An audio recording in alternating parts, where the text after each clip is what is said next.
DNA test எடுக்கலாம் ma'am, நான் ரெடியாக இருக்கேன் அப்படின்னு.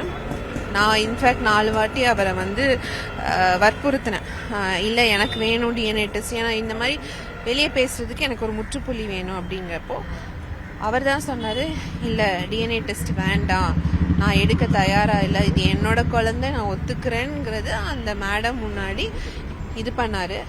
இன்னைக்கு அந்த 4 செவத்துக்குள்ளே பேசினதை, ஒரு கவர்மெண்ட் அத்தாரிட்டி முன்னாடி பேசினதை எப்படி வந்து எவ்வளோ தைரியமாக வெளியே வந்து ஒரு பொய்யான ஒரு தகவலை வந்து ஸ்ப்ரெட் பண்ணுறாங்கிறது வந்து ரொம்ப ஷாக்கிங்காக இருக்குது. இன்ஃபேக்ட் என்னால் இப்போ நிற்க கூட முடியல, ஒரு ஸ்டேஜில் தான் இருக்கேன். இப்போ தான் 4 days தான் ஆகுது.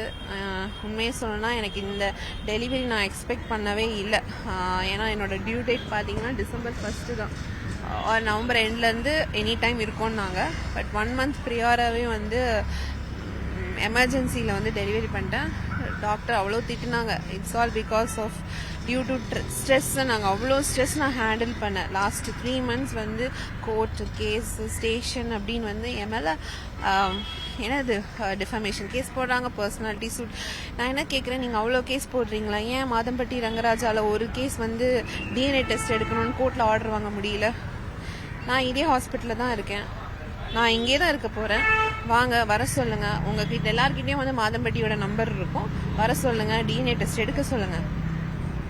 ஆம்பளை தானே அவர், தைரியமாக வர சொல்லுங்கள். ஒரு பொண்ணு வெளியே வந்து அவள் வந்து அந்த குழந்தைக்கான உரிமைக்காக போராடுறா, ஃபைட் பண்ணுறா, தைரியமாக வந்து நிற்கிறா.